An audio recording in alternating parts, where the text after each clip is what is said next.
Vamos, em nome do Senhor Jesus, abrir nossas Bíblias em 1 Reis, capítulo 18, primeiro livro dos Reis, capítulo 18.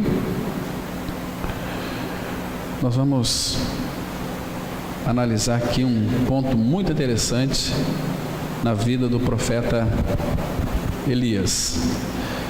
Só lembrando, irmãos, quando a gente estiver estudando aqui sobre a vida de Elias, não se esqueça de ter em mente que Elias, ele é uma figura de Cristo, figura muito clara da pessoa de Cristo.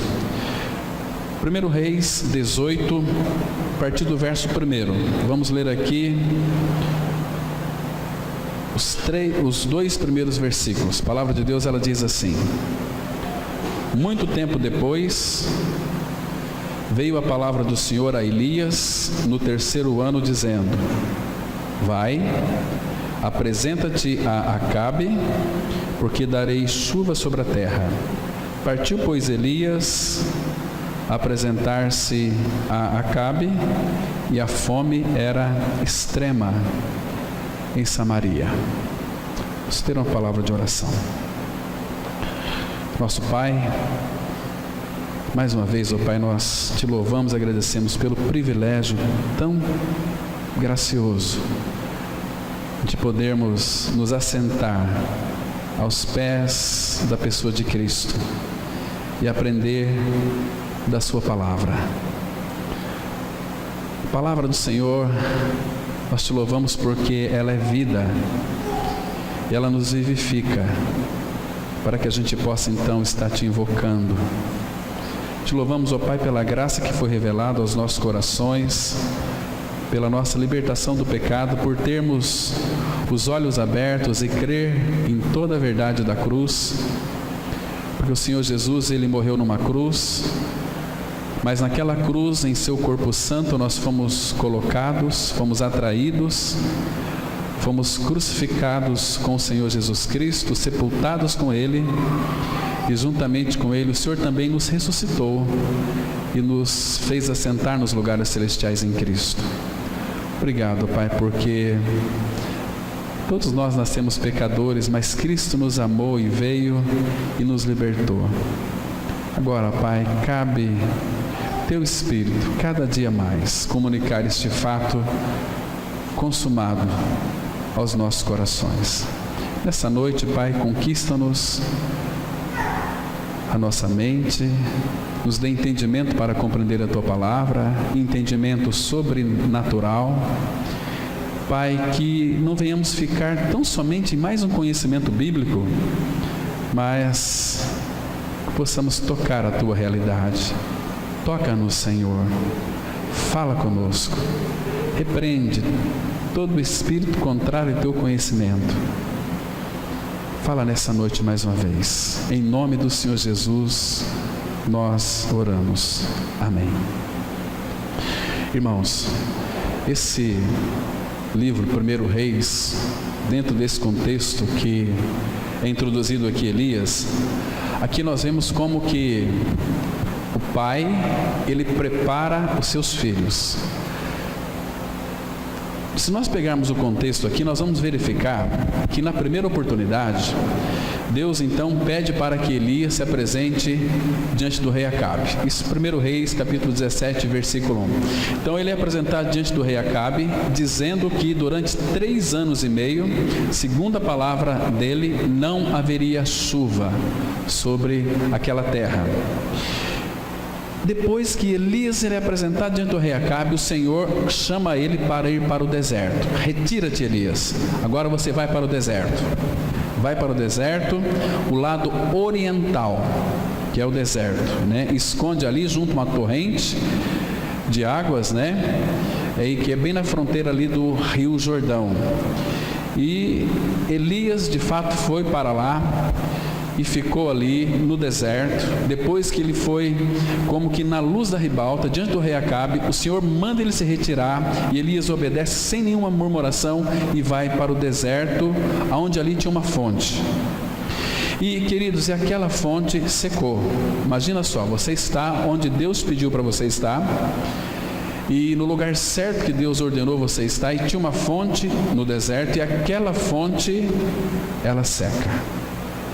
Imagina agora aqui, você num deserto, sem água, totalmente na dependência do Pai. Mas era exatamente isso que Deus queria fazer com Elias. Queria levar Elias a depender do Senhor. E ali aquela fonte secou. Isso Deus faz nas nossas vidas. Ele quer nos mostrar uma lição. Que todos os recursos e fontes deste mundo têm uma tendência de acabar, uma tendência de secar. Por que Deus fez isso com Elias? Porque Deus estava aqui trabalhando na vida de Elias, preparando a vida de Elias para usá-lo um dia apenas. Veja só que Deus trabalhou muito tempo na vida de Elias. Aquela fonte secou, e depois o que Deus fez? Pediu para que ele fosse então para Sarepta. Sarepta, você pode até acompanhar na sua Bíblia aí, 1 Reis, voltando um capítulo 17, versículo 9, que diz: dispõe-te, vai a Sarepta, que pertence a Sidom, e demora-te ali onde ordenei a uma mulher viúva que te dê comida. Muito bem, ele estava no deserto, e agora Deus tira ele desse deserto e envia ele para Sarepta. Aqui, irmãos, no hebraico, Sarepta significa fogo.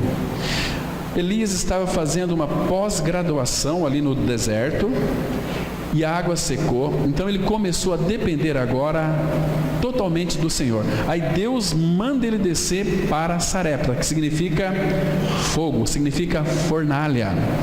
Era um local muito difícil para Elias, então Deus estava ali trabalhando pelo caminho da cruz na vida de Elias. Deserto e agora fogo. Isso que Deus, no caminho da cruz, nós sempre vamos passar por essas circunstâncias. Deserto e depois fornalha.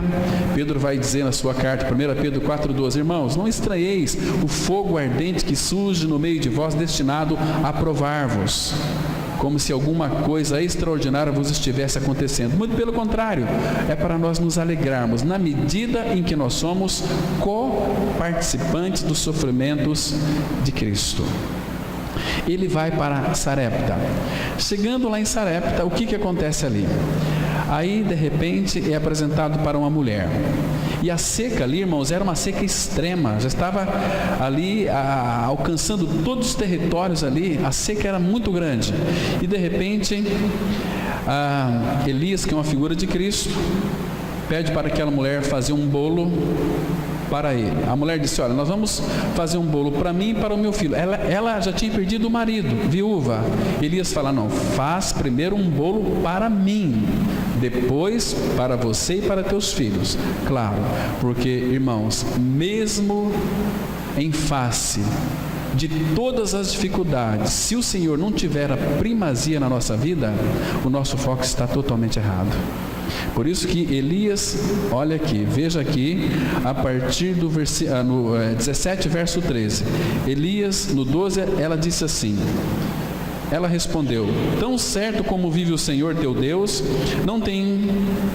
nada tenho cozido, há somente um punhado de farinha numa panela e um pouco de azeite numa botija, e vês aqui, apanhei 2 cavacos e vou preparar este resto de comida para mim e para meu filho, comê-lo-emos e morreremos. Agora, olha o versículo 13. Elias lhe disse: não temas, vai e faz o que disseste, mas primeiro buscai primeiro o reino de Deus e sua justiça, e as outras coisas serão acrescentadas. Mas primeiro faze dele para mim um bolo pequeno e traze-mo aqui fora. Depois farás para ti mesmo e para teu filho. A mulher, ainda que incrédula, fez segundo a palavra de Elias. E aí, queridos, o que foi que aconteceu aqui? Deus fez um milagre extraordinário. Versículo 16, a palavra fala aqui, ela fala aqui no versículo 15: foi ela e fez segundo a palavra de Elias. Assim comeram ele, ela e a sua casa muitos dias. Da panela a farinha não se acabou, e da botija o azeite não falhou, segundo a palavra do Senhor, por intermédio de Elias. Irmãos, você veja que milagre extraordinário. Vamos aqui fazer uma rápida recapitulação. Elias foi apresentado diante do rei Acabe. Deus mandou ele retirar para o deserto. A fonte secou. Imagina você no deserto. A única fonte, o único recurso que você tem, ele seca. Aí Deus fala: agora você vai para Sarepta, vai para a fornalha. Cristianismo, irmãos, funciona exatamente assim. E aí depois, a fome era grande. E eles tinham um pouquinho de farinha, um pouquinho de azeite. Dava para um bolo. Elias pediu primeiro para ele. Mas ali a palavra fala que houve um milagre. Da panela a farinha não se acabou, e da botija o azeite não faltou, segundo a palavra do Senhor por intermédio de Elias. Que milagre extraordinário! Mas ali, irmãos, aconteceu algo muito terrível. O versículo 17 diz assim: depois disto adoeceu o filho da mulher da dona da casa, e a sua doença se agravou tanto que ele morreu. Depois de um milagre extraordinário, aquela viúva, que só tinha um único filho, o filho dela também morre. E agora? Imagina o desespero dessa mãe. No deserto, fome, e o filho dela adoece e morre. Se coloca no lugar dessa mulher. Imagina o sofrimento. Veja o que ela disse para Elias, verso 18. Então disse ela a Elias: que fiz eu, ó homem de Deus? Vieste a mim para trazeres à memória a minha iniquidade e matares o meu filho?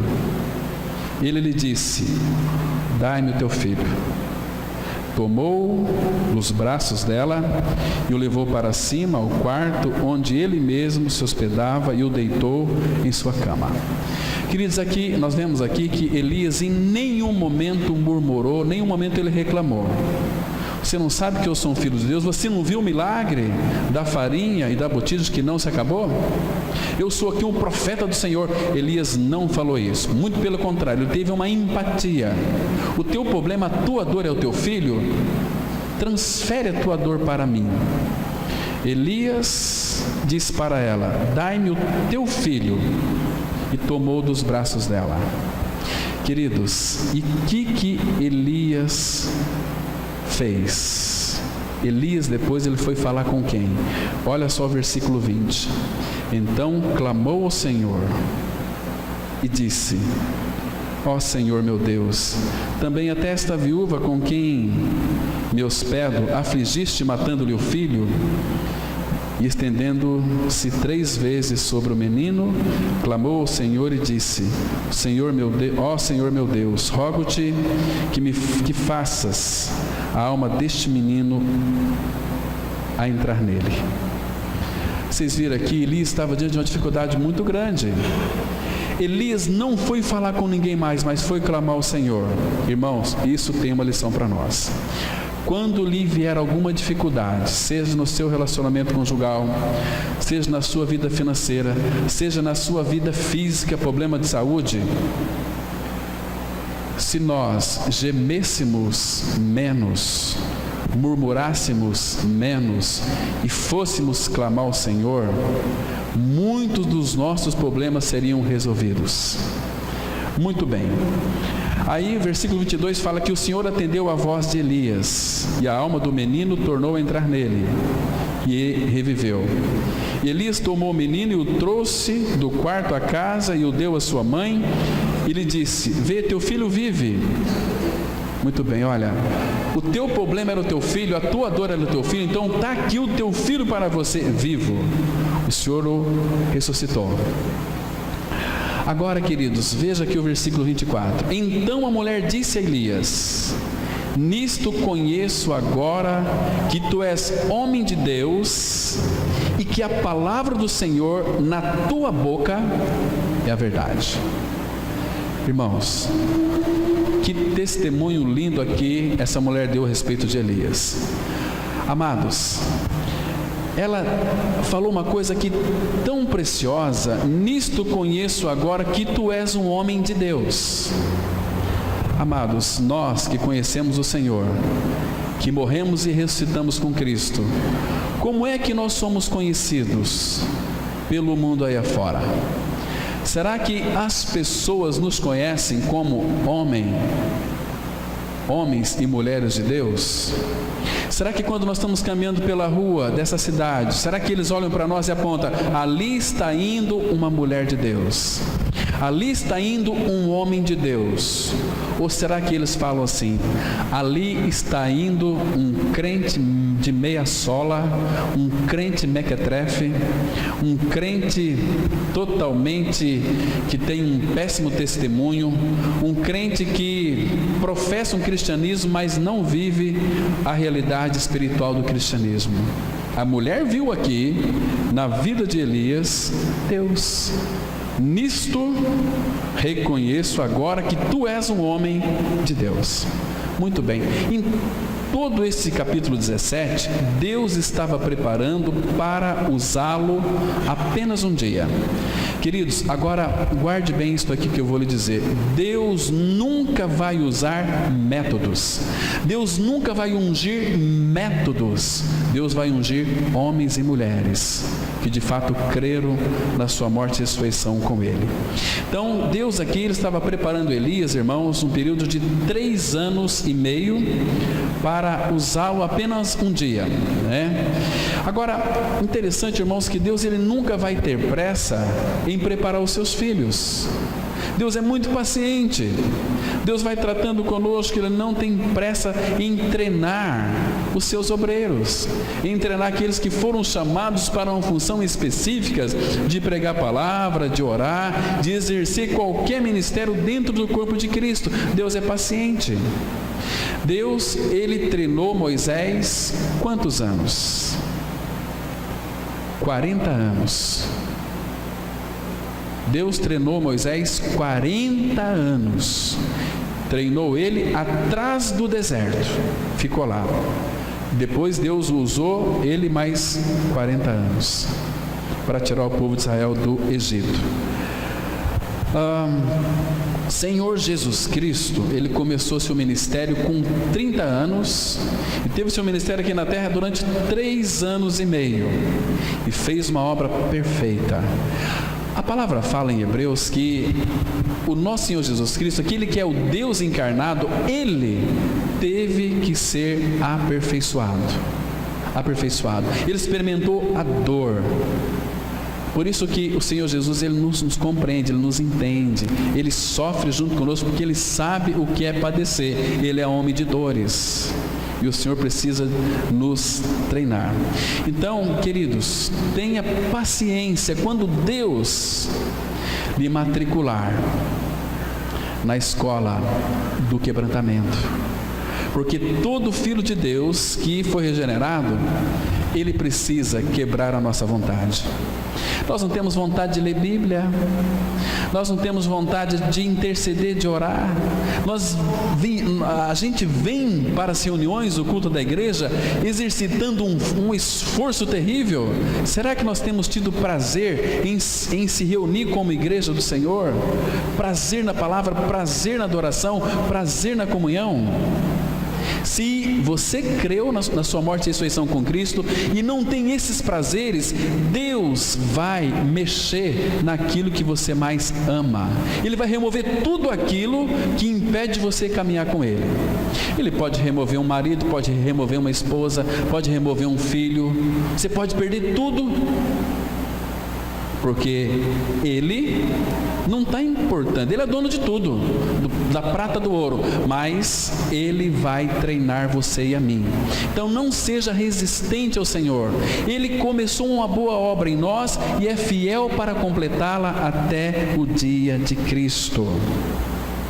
Queridos, interessante que Deus, quando chamou Elias, não pediu para Elias orar. Veja aqui, 18 no texto que nós lemos, né? Muito tempo depois, veio a palavra do Senhor a Elias no 3º ano, dizendo: vai, apresenta-te a Acabe, porque darei chuva sobre a terra. Deus não pediu para Elias orar. Pediu para ele se apresentar diante do rei Acabe, para levar uma mensagem de Deus para o rei Acabe, mas Elias orou.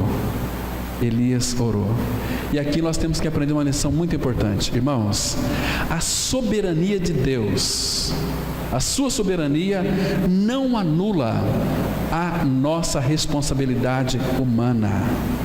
Deus disse que ia mandar chuva, mas Elias orou, e orou segundo a vontade de Deus. Deus disse que ia mandar chuva, então Elias orou: Senhor, manda chuva, porque era a vontade do Pai que viesse chuva, mas precisava então de alguém interceder, e Elias orou. Por isso, irmãos, que nós temos que ler as Escrituras Sagradas e procurarmos sabermos a vontade do Pai e orarmos a respeito daquilo que o Pai tem vontade e deseja no seu coração. São orações que serão ouvidas e respondidas com um sim, porque são segundo a vontade dEle. Às vezes nós pedimos tantas coisas, pedimos, intercedamos e oramos, e de repente nada acontece. Por quê? Porque não é da vontade do Pai. E se você insistir, Deus vai conceder o que você quer, mas a tua alma ficará definhada. É bom nós conhecermos a vontade do nosso Pai, para orarmos segundo a vontade dEle. Pai, a tua vontade é essa, eu oro para que isto assim suceda. Só Deus, irmãos, somente o nosso Pai Celestial, Pai amoroso, Ele tem o poder de dar chuva, mas quem tem que orar somos eu e você. Somos nós que temos que orar, não é verdade? Somente o nosso Pai Celestial, somente Deus pelo seu Espírito tem o poder, a capacidade de abrir o coração do pecador, mas é nós que temos que pregar. Porque aprove a Deus salvar os que creem pela loucura da pregação. Mas eu tenho orado para que Deus salve aquela pessoa. Você vai orar 50 anos. Mas se ele não ouvir o Evangelho da Graça, ele não vai crer. Oração não salva ninguém. Pai, nós sabemos que a vontade do Pai é que todos sejam salvos. Então, orem especificamente, Pai, abençoa tal fulano para que ele tenha uma oportunidade de ouvir o Evangelho da Graça. É da vontade do Pai, o Pai vai providenciar. E se ele não quiser ouvir, você está orando, Deus, o Pai, vai quebrantar a vida daquela pessoa. Aquilo que ela mais ama, o Senhor vai remover. De repente, uma morte na família. Quantas pessoas, porque perdeu o marido, a esposa, um filhinho, uma filhinha, vieram a crer no Senhor, porque o coração do homem precisa ser quebrantado, e Deus usa as mais diversas formas para alcançar o pecador, para que ele ouça e conheça o amor do Pai. Ele vai fazer de tudo, Queridos, você quer ver pecadores salvos? Pregue a palavra, ore e pregue, ore e pregue. Não descansa, eu estou orando, acho que Deus vai mandar alguém, vai fazer. Larga a mão de ser preguiçoso. No reino de Deus, Ele não admite pessoas preguiçosas, admite pessoas que têm foco, admite pessoas que têm o coração disposto. Só isso que Ele quer de nós, um coração disposto, pronto para ser usado. Muitas vezes nós queremos pregar, queremos fazer e nada funciona. Por quê? Porque você não está preparado. Todo o sofrimento que às vezes Deus coloca na sua vida, você murmura, reclama, então Deus coloca você no final da fila. Quando você está quase chegando aqui, você murmura, reclama, Ele coloca você de novo. Você tem que aprender a lição, meu filho. Aí você vai até aprender a lição, aí você está preparado. A nossa vida aqui é só sermos aperfeiçoados. Por isso que Ele vai usar a cruz. Aqui, irmãos, neste capítulo 18, o nosso Pai, Ele está preparando Elias para o grande confronto. Um grande confronto. Quem que Elias está confrontando aqui? Primeiro ele já confrontou o rei Acabe. Lemos aqui no versículo 1, Elias era chamado de rei Acabe como perturbador de Israel, E também o povo também, ele confrontou aqui os profetas de Baal. Olha aqui o capítulo 18, versículo 21. Olha, Elias começa aqui a confrontar, porque Elias agora está cheio do Espírito, ele foi aperfeiçoado, passou pelo deserto, passou pelo fogo, e está agora preparado para o grande confronto. Diz assim o versículo 21: Então Elias chegou a todo o povo e disse: Até quando cocheareis entre dois pensamentos? Até quando? Se o Senhor é Deus, segui-o. Se é Baal, segui-o. Porém o povo nada lhe respondeu. Então disse Elias ao povo: Só eu fiquei dos profetas do Senhor, e os profetas de Baal são 450 homens. Deem-se-nos, pois, 2 novilhos, escolham um deles para si um dos novilhos, e dividindo-os em pedaços, o ponham sobre a lenha, porém não lhe metam fogo. Eu prepararei o outro novilho, e porei sobre a lenha, e não lhe meterei fogo. Então invocai o nome do vosso Deus, eu invocarei o nome do Senhor, e há de ser que o Deus que responder por fogo, esse é que é Deus. E todo o povo respondeu e disse: É boa essa palavra. O Deus que responder por fogo, este é o Deus verdadeiro. Agora, queridos, do que o povo gostava aqui? O povo gostava de espetáculo, queria ver um espetáculo. Por isso que o povo, eles acenderam aquilo que Elias queria. Porque o Deus que responder por fogo, este é o Deus verdadeiro. O povo, boa essa palavra, nós queremos ver isso. Um povo que gosta de espetáculo. Hoje não é diferente, irmãos. Quando nós vemos aí que vem um missionário que está com uma bala na cabeça, um missionário que perdeu a perna e anda normalmente, a gente quer ouvir. Todo mundo vai ouvir, às vezes prega uma porcaria só, às vezes não tem nada de Cristo, é só de sensacionalismo, e muitos testemunhos, pessoas falam delas: olha, eu vivi no mundo assim, eu era um drogado, eu era um ladrão, eu era uma prostituta, mas, e fala de si, fala de si, fala de si, até lá no final, aí Jesus me curou. Meu Deus, que absurdo é isso! E testemunhos de curas de câncer, de AIDS, chama a atenção do povo. Mas o Pai, Ele não veio, Ele não enviou o Filho para curar câncer, AIDS. Ele veio para salvar o pecador perdido, e salvar na sua totalidade.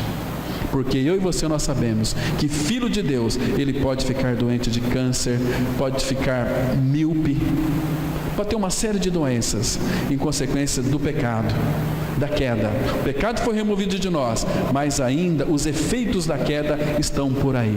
Toda a criação, a Bíblia diz que ela geme e suporta até agora dores de parto. Mas aquele povo gostava de espetáculo.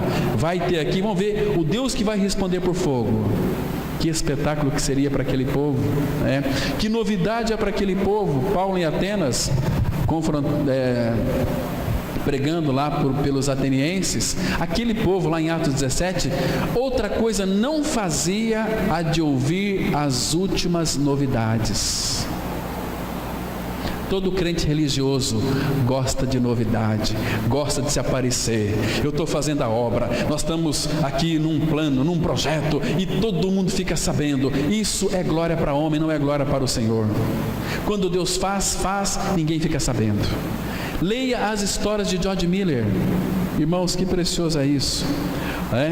Mas aqui, queridos, o Deus que responder por fogo, este é o Deus verdadeiro. Este é o Deus verdadeiro. Então, amados, abra a sua Bíblia aqui no versículo 29, aí do capítulo 18, diz assim: Passado o meio-dia, profetizaram eles até que a oferta de manjares se oferecesse. Porém não houve voz, nem resposta, nem atenção alguma. Então Elias disse a todo o povo: Chegai-vos a mim. E todo o povo se chegou a ele. Elias restaurou o altar do Senhor que estava em ruínas. Irmãos, Deus não pode fazer nada se não for pela cruz. Queridos, aqui, a palavra altar no Antigo Testamento está fazendo uma alusão a uma cruz. Preste atenção, às vezes nós queremos fogo, irmãos, mas o fogo não vem. E por quê? Por que o fogo não vem? Porque o altar ainda está em ruínas.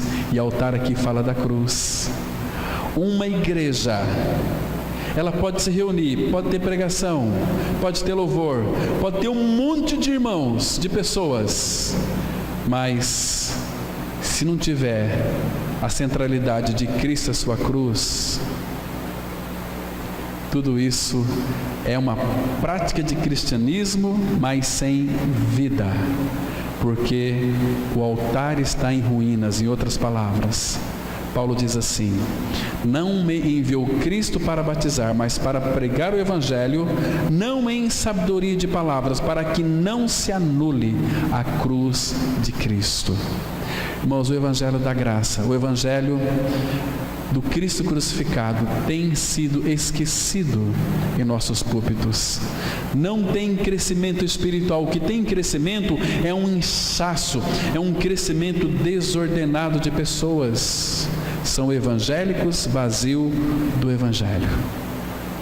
As pessoas, elas querem ver o espetáculo, ver o poder de Deus. Mas que poder de Deus que é esse? Se Cristo é a nossa vida e Ele é todo o poder.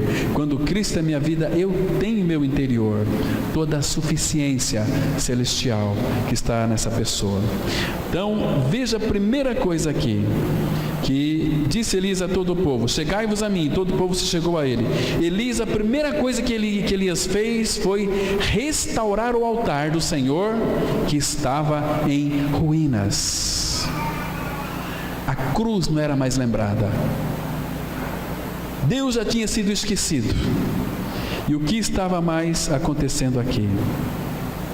Você quer que o fogo desça, meu irmão? Quer que o fogo desça, minha irmã? Primeiro é você restaurar o altar. Porque se nós edificarmos alguma coisa com o altar em ruínas, isso é atentar contra o projeto de Deus. Pode ter certeza disso. Então, aqui no versículo 31 diz assim: tomou 12 pedras, segundo o número das tribos dos filhos de Jacó, ao qual viera a palavra do Senhor, dizendo: Israel será o teu nome. Com aquelas pedras edificou o altar em nome do Senhor. Depois fez um rego em redor do altar, tão grande como para semear 2 medidas de sementes. Então armou a lenha, dividiu o novilho em pedaços, pô-lo sobre a lenha e disse: enchei de água 4 cântaros e derramai sobre o holocausto e sobre a lenha. Disse ainda: fazei-o segunda vez, e o fizeram. Disse mais: fazei-o terceira vez, e o fizeram terceira vez. De maneira que a água corria ao redor do altar. Ele encheu também a água de rego. Agora, vamos continuar a leitura, verso 36. No devido tempo, para se apresentar a oferta de manjares, aproximou-se o profeta Elias e disse: ó Senhor, Deus de Abraão, de Isaque e de Israel, fique hoje sabido que Tu és Deus em Israel, e que eu sou Teu servo, e que, segundo a Tua palavra, fiz todas essas coisas. Responde-me, Senhor, responde-me, para que este povo saiba que Tu, Senhor, és Deus, e que a Ti fizeste retroceder o coração deles. Então caiu fogo do Senhor e consumiu o holocausto, e a lenha, e as pedras, e a terra, e ainda lambeu a água que estava no rego. O que, vendo todo o povo, caiu de rosto em terra e disse: o Senhor é Deus, o Senhor é Deus. Eles reconheceram que aquele fogo que desceu do céu, em primeiro lugar, o altar estava restaurado. tinha agora uma visão. Eles edificaram sobre o altar, que tipificava a cruz aqui no Antigo Testamento. Nós já tratamos disso muitas vezes. E depois, verso 40, a palavra diz assim: disse-lhe Elias: lançai mão dos profetas de Baal, que nenhum deles escape. Lançaram mão deles, e Elias os fez descer ao ribeiro de Quizon, e ali os matou. Ali os matou. Agora, queridos, vamos pensar um pouquinho aqui. Elias, ele elimina Baal. Ele retira Baal do caminho. Porque entre as chuvas de Deus e o povo de Deus existia esse Baal que tinha que ser removido, tinha que ser extirpado. Porque quando Baal foi removido, aí as chuvas de Deus caíram. Por quê? Porque este Baal, ele era considerado o deus da fertilidade. Quando as pessoas colhiam, eles atribuíam toda a colheita ao deus da fertilidade, que era Baal. E o nome de Deus estava sendo esquecido. Era Deus que fazia tudo, Deus que derramava a chuva. Então Deus precisou de remover Baal. Preparou Elias durante 3 anos e meio para usá-lo um dia apenas. Mas, queridos, agora aqui que Baal saiu do caminho, Deus, pela sua graça, generosamente, Ele derrama as suas chuvas do céu e revela que Ele é Deus, que somente Ele é Deus. Agora, existe aqui uma transição. Capítulo 19, veja que interessante. Acabe fez saber a Jezabel tudo quanto Elias havia feito e como matara todos os profetas à espada. Então Jezabel mandou um mensageiro a Elias a dizer-lhes: façam-me os deuses como lhes aprouver, se amanhã a estas horas não fizer eu a tua vida como fizeste a cada um deles. Vamos imaginar aqui se você estivesse escrevendo a biografia de Elias. Certamente dá vontade de pular esse texto aqui, não é? Porque, queridos, veja o que diz o versículo 3. Tremendo, pois, Elias levantou-se e para salvar a sua vida se foi e chegou a Berseba, que pertence a Judá, e ali deixou seu moço. Ele mesmo, porém, se foi ao deserto, caminho de um dia, e veio, se assentou debaixo de um zimbro, e pediu para si a morte, e disse: basta, toma agora, ó Senhor, a minha alma, pois não sou melhor do que meus pais. Queridos, Elias, que tinha experimentado tantos milagres, tantas provações, agora ele recebe um recado aqui de Jezabel, e fica com medo, foge e se esconde debaixo de um zimbro, deprimido e com medo da morte.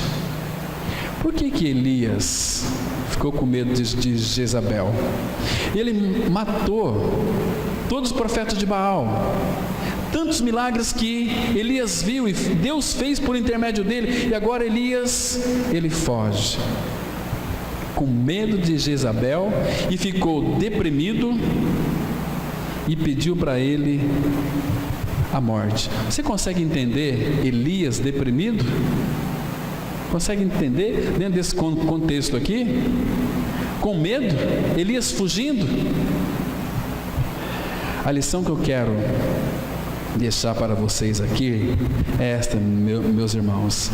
Elias, ele era um líder. Nós, muito cuidado, eu e você. Todo o líder, ele tem os pés de barro. Cuidado com idolatria de pastor. Não podemos idolatrar homens. Elias aqui, irmãos, imagina só, fez tantos milagres, passou por tantas provas, mas de repente ele foge, se deprime, se esconde e pede a morte para si. Aconteceu com Jonas, aconteceu com Moisés também. Olha bem aqui, versículo 3, olha para a sua Bíblia. A palavra fala assim, olha: tremendo, pois, Elias levantou-se para salvar a sua vida, se foi e chegou a Berseba. Amados, cuidado, muito cuidado, para você e eu não criarmos expectativa fictícia de um líder. Elias, diz lá em Tiago 5,17, era homem semelhante a mim e a você, sujeito às mesmas provações, às mesmas fraquezas. Elias não era um super-homem. Então, queridos, nós não podemos colocar líderes em pedestais, idolatrar aí pastores, pregadores, ninguém. Não podemos colocar. Aqui nós precisamos considerar um dos maiores problemas da igreja evangélica aqui no Brasil, que é uma coisa chamada depressão. Elias fugiu e ficou ali deprimido. Tem um escritor, T. Osborne, ele prega para milhões de pessoas, escreveu para milhares de pessoas, seus livros são best-seller. Ele escreve que depressão é do demônio. Ele escreve que depressão é do demônio. Tem um outro escritor chamado Jay Adams. Ele escreve que depressão é pecado. Pode ser demônio, também pode ser pecado. Mas veja a vida de Davi. No Salmo 32, 38, Salmo 51, vocês vão ver ali a depressão que Davi passou também, Queridos, eu e você, nós podemos ficar deprimidos, e depressão não significa que você tem demônio, jamais. Nós estamos ainda dentro de um corpo sujeito às fraquezas. Às vezes a gente fica naquela tristeza profunda, aquela melancolia toda, mas Ele é contigo. Nessas horas Ele pega muito forte com você, naquela angústia profunda, porque Deus é o nosso refúgio e fortaleza, socorro bem presente na angústia. Queridos, um cristão que é cheio do Espírito Santo, ele pode ficar deprimido sim, pode ficar deprimido sim.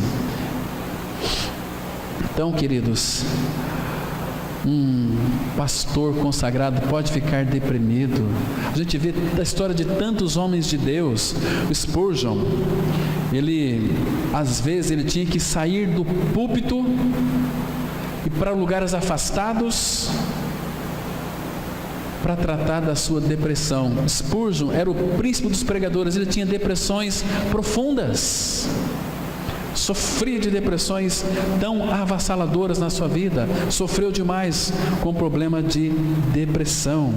E depressão é como se você vestisse uma roupa de madeira, você entra e você não consegue se mexer, você não tem saída, parece que Deus se esqueceu de você. Foi o que aconteceu de Elias. Agora, por que Elias fugiu? Com medo de Jezabel. Sabe por quê?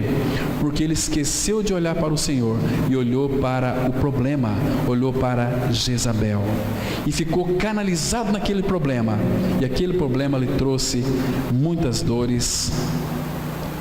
O que é triste saber muitas vezes que quando nós vemos uma pessoa deprimida, que se diz que é uma nova criatura, ela é mais esmagada ainda. Mas não é nova criatura? Olha só o estado daquela pessoa. Queridos, nós podemos ficar deprimidos sim. Mas é porque a pessoa não tem fé. Não é isso. É porque o demônio está perturbando a alma dessa pessoa. Ela precisa ser assistida, precisa ser tratada, mas na maioria das vezes ela é enterrada viva. Quando as pessoas começam a soltar para fora os seus problemas, o povo de Deus não quer mais ouvir problema de ninguém. Que amor é este? Povo de Deus, que é bom, cada um com seus problemas, eu não vou me envolver, ele lá, eu aqui. Isso não é igreja, irmãos. Você já percebeu que a mentalidade hoje do povo evangélico brasileiro é a indiferença? eu vivo a minha vida, então cada um com seus problemas. No reino de Deus não é assim que funciona. Agora, Elias, ele ficou deprimido, mas por quê? Porque ele tirou os olhos de Deus e colocou naquela mulher chamada Jezabel. Então, porque naquele momento, irmãos, Elias pensou que a vida dele estava nas mãos de Jezabel. A nossa mentalidade, ela se esquece facilmente do Senhor. Por isso que Paulo fala sempre uma coisa: eu sempre vou pregar para vocês as mesmas coisas e a segurança para vós outros. Porque nós nos esquecemos, nós temos uma tendência de esquecer de Cristo e da sua obra. Ele é o Todo-Poderoso, Ele que governa as nossas vidas.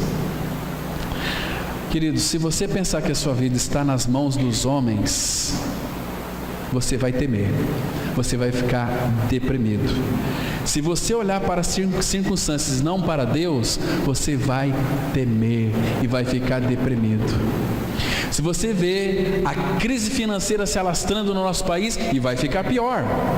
Se você olhar para os problemas, você vai ficar com temor, com medo e deprimido. Ele sempre fala: olhai para mim, olhando firmemente para Jesus, autor e consumador da nossa fé.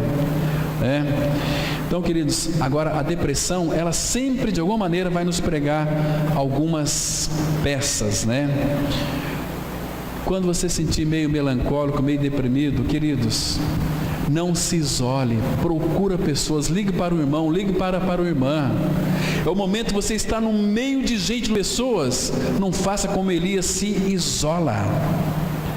Mas aí Deus foi tratar com Elias, porque diz o texto que uma pessoa deprimida, quando ela olha para frente, ela não consegue enxergar nada, ela não vê mais nenhuma perspectiva.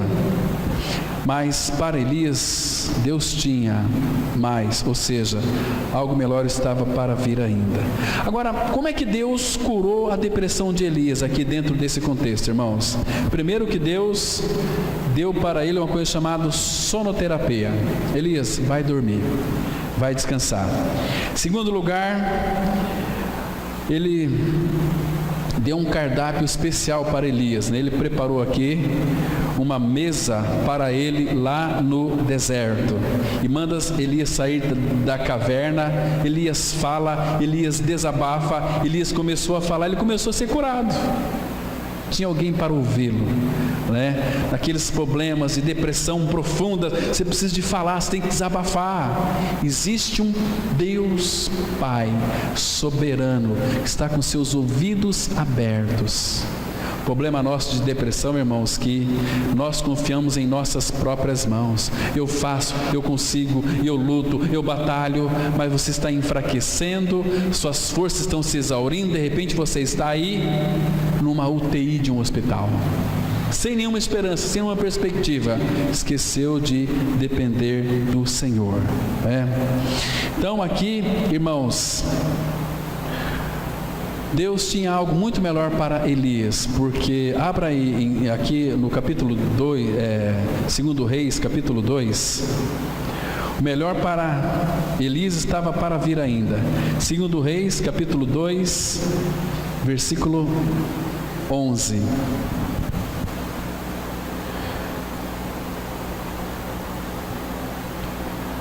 Hoje, o que o Pai quer fazer na nossa vida é restauração da depressão, restauração das nossas ansiedades. 2:11. Indo eles, andando e falando, eis que um carro de fogo com cavalos de fogo os separou um do outro, e Elias subiu ao céu num redemoinho. Porque Deus disse para Elias: Elias, você está tão depressivo aí, eu tenho muitas coisas para você ainda. Eu quero que você vai consagrar um rei, eu quero que você vai consagrar um profeta para mim ainda, e depois eu vou tomar você. Você não vai experimentar morte, eu vou levar você num redemoinho. Tem muitos pregadores que falam que Deus levou Elias numa carruagem de fogo. Não foi, foi em um redemoinho. Aqui fala que Elias subiu aos céus num redemoinho. Então aqui, irmãos, Deus tem tinha muito para mostrar para Elias ainda. Mas Elias, ele tirou os olhos do Senhor e colocou em Jezabel. Quando nós tiramos os olhos do Senhor e colocamos em homens, nós vamos ficar deprimidos, vamos ficar tristes, muitas vezes vamos desejar até o suicídio, porque Elias queria até se suicidar. Que situação, que ponto que chegou este menino aqui. Amados, nós não podemos vivenciar aquela teologia de Marta. Quando Lázaro morreu, vocês se lembram? Que Jesus chegou depois de 4 dias que Lázaro havia sido enterrado. E o que Marta falou para Jesus? Senhor, se estivesse aqui, meu irmão não teria morrido. O que Jesus disse para Marta? Marta, eu sou a ressurreição. Eu sou a ressurreição. O Deus de Elias é o nosso Pai. Ele nunca vai se atrasar. Ele está conosco presentes. Quando Marta falou assim, Jesus, se estiveras aqui, meu irmão não teria morrido. Ela estava contemplando um Jesus lá do passado. E se estivesse aqui? Não, eu estou aqui, Marta. Eu sou a ressurreição. A partir da ressurreição não existem mais problemas sem soluções. Para mim e para você que muitas vezes nós murmuramos, se Deus, não, Deus é Deus, e Ele é bem presente, e eu estou crucificado com Cristo, você também. Quem que vive não mais eu, mas Cristo vive em mim. Então o Deus de Elias é o teu Deus, é o meu Deus. E hoje faz uma diferença muito grande, porque Ele é o nosso Pai querido. Vede que grande amor nos tem concedido o Pai, a ponto de sermos chamados filhos de Deus, e de fato nós somos filhos de Deus. Irmãos, que esta experiência de Elias possa trazer para nós lições preciosíssimas. Vocês depois releem esses 3 capítulos, 17, 18, 19 e 2 Reis, capítulo 2 inteirinho. Vocês vão, o Espírito Santo tem muitas coisas para acrescentar aos nossos corações. Hoje, muitos de nós estão um pouco ansiosos com a movimentação toda na nossa cidade, questão de eleições, de eleitos vereadores, prefeito, né? Muitos se decepcionaram, muitos se alegraram, queridos, mas a nossa vida não depende de homens, depende do Senhor. Então vamos buscar o Senhor, para que Ele então nos ilumine, nos oriente, nos fortaleça e nos guie a toda a verdade sempre. E é nosso dever. Hoje a nossa cidade elegeu um prefeito, e é dever da igreja interceder para que este prefeito seja uma bênção nessa cidade. Juntamente com todos os seus secretários que vão ser eleitos pelo prefeito, temos que interceder e orar. E também por todos os vereadores e por toda a nossa cidade, para a gente ter uma vida mansa, tranquila e sossegada. Amém? Vamos ter uma palavra de oração. Pai, Tua palavra ela é tão especial, tão maravilhosa.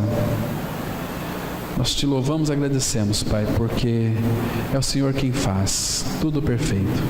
Como o Senhor trabalhou na vida de Elias, o Senhor também trabalha em nossas vidas.